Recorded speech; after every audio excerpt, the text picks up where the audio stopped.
문어 한 쌍으로 기운 차려보는 것도 좋겠습니다. 네, 우리 사회의 희망, 바로 어린이들이죠. 소중한 어린이들이 건강하고 밝게 자라나도록 각종 위험과 안전사고로부터 지켜주는 것, 어른들과 사회의 몫일 텐데요. 어린이들이 평소 알아둬야 할 안전사항과 대처 요령은 어떤 것들이 있을까요? 다양한 안전교육을 배우는 어린이 안전체험교실, 지금 만나봅니다. 춘천역 앞 광장, 어린이들이 손을 잡고 모여든다. 생활 주변 곳곳에서 위험한 순간을 맞닥뜨리는 아이들. 비 오는 날에 횡단보도를 건너다가 어떤 택시가 신호등을 무시하고 들이받을 뻔했어요. 물놀이를 하다가 발을 잘못 디뎌가지고 깊은 데까지 왔는데 거기서 막 돌멩이 때문에 미끄러져가지고 진짜 죽을 뻔했어요, 진짜로.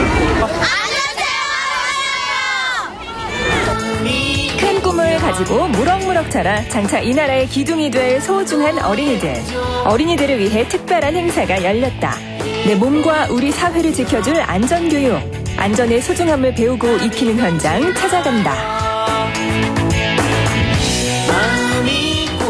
먼저 실생활과 밀접한 관련이 있는 전기 안전을 체험해 보는데, 다양한 전기 설비의 작동 원리도 배우고 가정에서 전기기구를 다룰 때 주의할 점도 알아본다.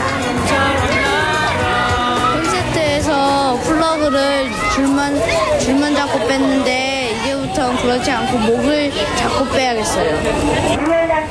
현대인의 생활에 꼭 필요한 전기.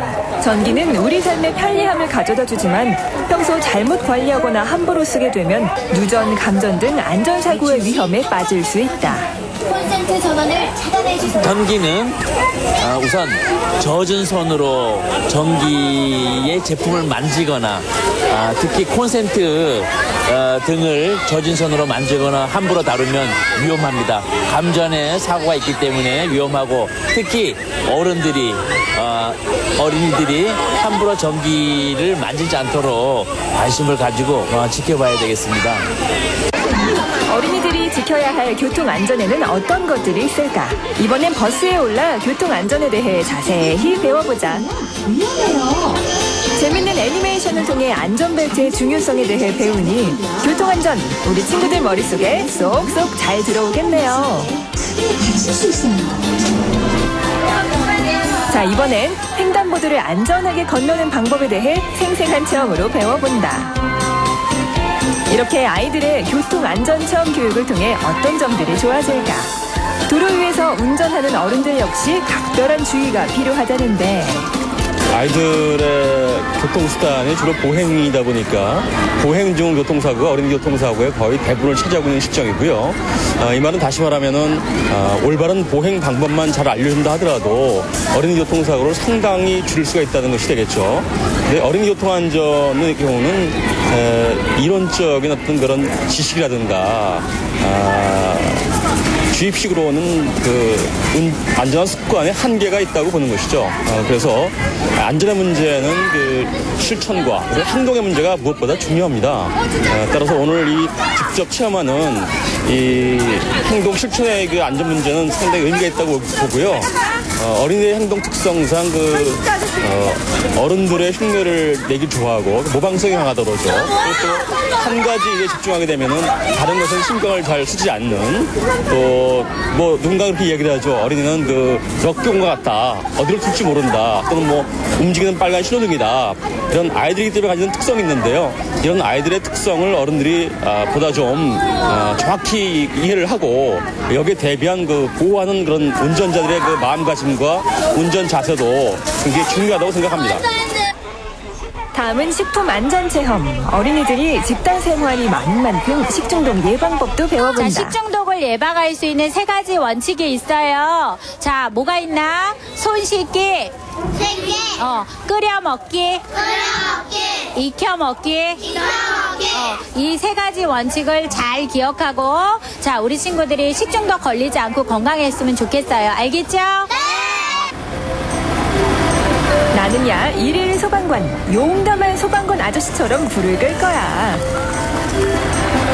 아이들에게 화재의 무서움에 대해 경각심을 일깨워주는 자리. 화재 안전에 효과적으로 대처할 방법을 배워본다. 여기에 평소 화재가 난 현장에서 안전하게 탈출해보는 생생한 체험도 마련했다. 119 구조대의 도움을 받아 탈출 체험을 해보는 어린이들.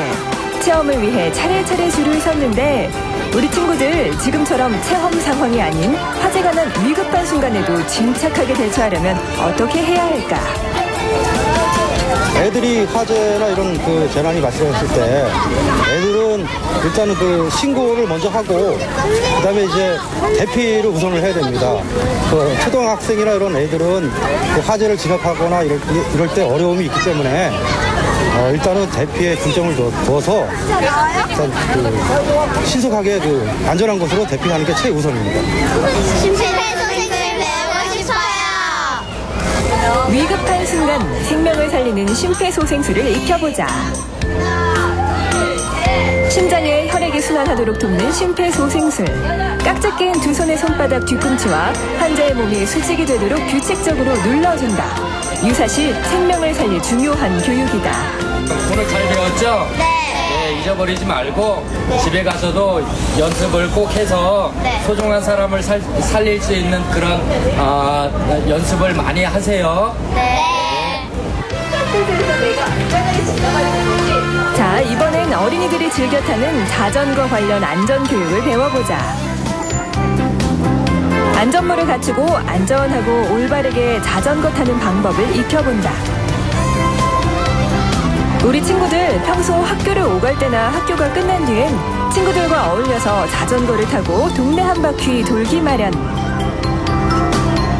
평소 자전거는 아이들의 친구이자 놀이기구로 여겨지기 쉬운데 아이들에겐 자전거에 대해 어떤 식의 안전교육이 필요할까? 놀이기구나 운동기구가 아니라 도로교통법에 의하면 차로 구분이 되어집니다. 아이들에게 차라는 인식을 심어주고 자전거를 타게 되면 우리가 운전자가 된다는 인식을 먼저 심어주는 것이 중요합니다. 운전자로서 지켜야 될 큰 약속들이 여러 가지가 있는데 그중에서 크게 중요하게 세 가지를 구분하는데요. 첫 번째는 안전모 쓰기. 13세 미만의 친구들 경우에는 법으로 안전모를 꼭 쓰도록 의무화가 되어 있습니다. 그래서 안전모 쓰는 방법에 대해서 먼저 설명을 하고요. 두 번째는 손은 항상 브레이크 위에 올려서 언제든지 바로 멈춰서 위험한 상황에 대처할 수 있도록 하는 방법을 저희가 지도하고 있습니다. 세 번째로는 자전거를 타고 가다가 횡단보도를 만났을 때 그냥 타고 건너가는 것이 아니라 멈춰서 좌우를 살피고 내려서 끌고 가는 방법을 지도하면서 함께 횡단도가 있을 때는 자전거를 그냥 타고 가도 되는, 신호등이 있는 경우에는 타고 가도 된다라는 중요한 세 가지에 대해서 저희가 이야기를 하고 있습니다. 다음은 물놀이 필수품 구명조끼 착용 체험에 나서본다. 구명조끼 착용법. 먼저 구명조끼를 몸에 걸치고 가슴 쪽 단추를 채워 가슴 조임줄을 당겨준다. 다음은 다리 사이로 생명줄을 뺀 뒤 생명줄을 걸면 구명조끼 착용 완료. 앞으로는 우리 친구들 계곡이나 바다, 워터파크에서 스스로 구명조끼 입을 수 있겠죠. 이와 함께 수영 전 준비 운동과 식후 수영 금지 등 물놀이 안전 수칙도 자세히 배워본다. 승강기 안전 역시 평소 생활 가운데 알아둬야 할 중요한 교육 중 하나다. 승강기를 안전하게 이용하면서 유사시 비상버튼 사용 방법에 대해서도 알아보는데 우리 친구들 이번 체험을 통해 어떤 것을 알게 됐을까? 엘리베이터 탔을 때 문에 기대거나 안에서 뛰면서 장난치면 안 된다는 걸 알았습니다. 요즘 교육과정을 운영하다 보면 현장 체험학습을 가야 되는 경우가 많이 있는데요. 학교에서 저희가 실내에서 교육을 다 하고 나와도 밖에 체험하러 가면 위험한 상황들이 생기는 경우가 종종 있었어요. 예를 들면 저희 숲 체험 같은 것도 가는데 숲에서 올라가다가 나무에 이렇게 걸리기도 하고 또 질서 교육을 잘 받고 나와도 밖에 나갔을 때 막 뛰어다니거나 해서 넘어지는 경우도 있고 그럴 때 조금 더 안전 교육을 잘 하고 나왔으면 좋았을 텐데 라는 생각을 한 적이 많아요. 경찰에서는 실종 어린이 예방을 위해 사전 등록을 받고 있다. 실종 위험으로부터 우리 아이를 지켜주는 사전 등록제. 가까운 경찰서나 지구대에 어린이와 보호자가 찾아가 사전 등록 신청서를 작성하고 지문 등록도 할 수 있다. 인터넷으로 자가 등록도 가능하다고. 날씨가 따뜻해지면서 나들이가 많아지니까는요. 그럴 때에서 이때가 실종 아동이 많이 발생하는 시즌입니다. 그렇기 때문에 미리미리 사전이나 얼굴 사진을 등록해 놓으시면 나중에 쉽게 찾을 수가 있는 제도로서요. 저희 경찰에서는 전국적으로 이렇게 시행을 하고 있습니다. 이렇게 평소 소중한 아이의 지문과 얼굴 사진, 기타 실상 정보를 등록한다면 어린이 실종 사고 시 신속하게 발견할 수 있다. 자, 포도리 포순이와 만난 즐거운 시간, 김치 찰칵! 다음은 교통사고 위험을 줄이는 안전 우산 체험에 나서보자. 나만의 개성을 담아 예쁘게 그림을 그려보는데 비 오는 날 가장 안전한 우산은 노랑 우산, 빨강 우산, 파랑 우산도 아닌 바로 투명 우산이라고. 차는 물론 보행하는 어린이들도 도로 상황을 우산 너머로 볼 수 있기 때문이다. 저는요 파란 우산을 제일 좋아하는데요. 앞으로는 투명 우산을 쓸 거예요. 저도 투명 우산을 쓸 거예요. 어린이집에서도 할 수 있는 부분이 한정적인 부분이 있다 보니까 직접 체험을 하면서 아이들도 더 경각심을 가질 수 있는 부분도 있고 정말 집으로 돌아가서 또 더 안전에 대해서 아이들도 생각해 볼 수 있는 활동이 된 것 같아요. 아이들에게도. 마음껏 뛰어놀며 푸른 꿈을 펼쳐나갈 아이들. 어린이 안전은 어른들과 우리 사회의 몫이다. 어린이들이 안전하고 행복하게 자라날 수 있도록 배려하고 교육하는 것이 더욱더 밝은 사회를 열어가는 길을 터. 앞으로도 따뜻한 관심과 사랑으로 우리 어린이들의 아름다운 미래를 지켜주자고요. 어린이를 안전하게 승강기 사고, 식중독 예방, 화재나 범죄, 교통안전, 실종사고까지 우리 아이들의 안전을 위협하는 갖가지 상황들 참 많은데요. 아이들이 재밌고 실감나게 배울 수 있는 귀중한 자리였겠네요. 특히 나들이철인 요즘 아동 실종이 걱정인 부모님들, 아이들과 가까운 파출소나 경찰서를 찾아 사전 등록하는 것 잊지 마세요. 사전 등록제가 실시되면서 매년 2천여 건 이상 증가하던 아동 실종사고가 꾸준히 줄고 있다는데요. 이처럼 어린이 안전사고, 교육과 예방이 우선이겠죠? 네, 생방송 강원 365 내일 예고 전해드립니다. 한국전쟁과 분단의 아픔을 간직한 철원군 노동당사에서 아주 특별한 결혼식이 열렸습니다. 철원에 살면서 통일과 세계평화를 염원하는 결혼식을 올리고 싶었다는 미술가 예비 남편과 연극인 예비 아내의 한편의 연극 같은 결혼식을 소개하고요. 입양한 두 남동생 덕분에 자신이 성장했다는 한 주인공이 있습니다. 태백의 장성여중 3학년 지현이가 바로 그 주인공인데요. 개구쟁이 동생들을 보살피는 누나이자 때로는 엄마 역할까지 하고 있는 16살 지현이의 성장일기를 담아봅니다. 영월의 서강에도 봄이 찾아왔습니다. 주천 술샘에 얽힌 사연을 간직하고 있는 술샘 박물관과 강원도 문화재 자료인 김종길 고택에서 느껴보는 다도 체험까지 영월군 주천에서 느끼는 색다른 봄을 준비했습니다. 한대 전교생이 14명으로 폐교 위기에 놓였던 강릉의 인곡초등학교, 특성화 교육을 시행하면서 지금은 아이들이 2배로 늘어났다고 하는데요. 전교생 특성화 교육으로 활기를 찾아가는 인곡초등학교를 찾아가 봅니다.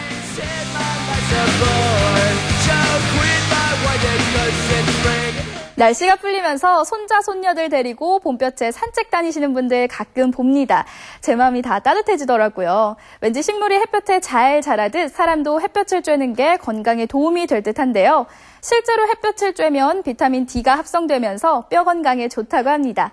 비타민 D는 장에서 칼슘이 흡수될 수 있도록 도와 아이들은 뼈가 잘 자라고 노인들은 뼈가 튼튼해진다고 합니다. 햇볕을 쬐면 몸이 필요한 만큼의 비타민 D가 저절로 생성되는 건데요.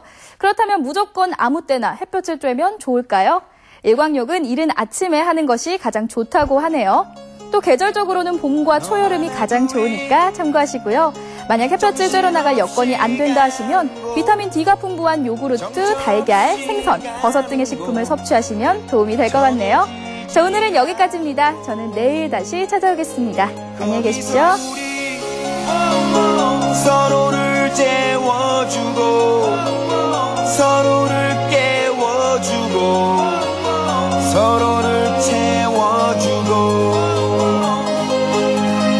Excuse me 잠시만 아직까진 오인남 하지만 조만간 중독성을 자랑하는 장난감 지금 이 느낌적인 느낌이 통하는 느낌 녹아버린 아이스크림 지금이 우리 하나 둘